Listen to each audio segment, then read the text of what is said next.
21শে March 2026 এই দিনটি ছিল ঈদের দিন, আর সেদিন হোলি খেলা হয়েছিল।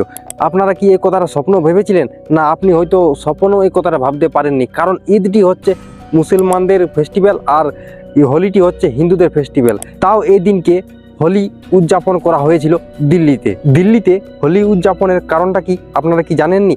আপনারা হয়তো সোশ্যাল মিডিয়াতে দেখেছেন যে আমাদের তরুণ দাদাকে মারা হয়েছিল, কিছু মুসলিম তরুণ দাদাকে মেরে হত্যা করেছিল।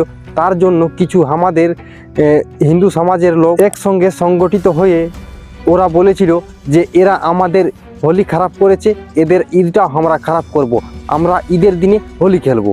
তরুণ দাদাকে যারা মেরেছিল তাদের ঘর দিল্লির পুলিশ ভেঙে দিয়েছিল, কিন্তু এতে আমাদের হিন্দু সমাজের লোক সন্তুষ্টি হয়নি।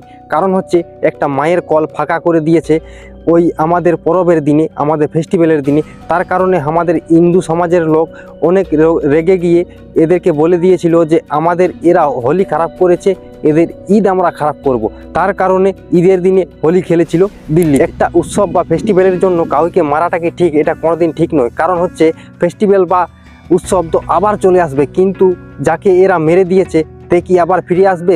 ও তো কোনোদিন ফিরে আসবে না। দিল্লিতে যে ঈদের দিনে পুলিশ প্রশাসন মুসলিমদের যেভাবে গার্ডিং করেছে, ওইভাবে যদি হোলির দিন আমাদেরকে গার্ড করতো দিল্লিতে, তাহলে হয়তো তরুণ দাদা আমাদের মাঝে আজ জীবিত থাকতো। আমি সরকারকে একটাই কথা বলবো, কেউ যদি মার্ডার করে তাকে এমন শাস্তি দেওয়া হোক, সে হিন্দু হোক বা মুসলিম হোক, যে কোনো ধর্মেরই হোক না কেন, তাকে এমন শাস্তি দেওয়া হোক যে মার্ডার করার আগে ও 112 সোচে। আমার এই চ্যানেলে এই সব ধরনের ভিডিও আমি এই চ্যানেলে নিয়ে আসি, তাই আপনাকে বলবো এই যে আমার ছোট্ট চ্যানেলটাকে এটাকে সাবস্ক্রাইব করে উঁচু লেভেলে নিয়ে যাওয়ার দায়িত্বটা আপনাদের। আপনারাকে 100% অরিজিনাল কন্টেন্ট দেখানোর দায়িত্বটা আমার। তো পাশে থাকবেন আর সাথে ঘন্টাটা বাজিয়ে দিবেন। তো এবার আসছি, টাটা, বাই বাই।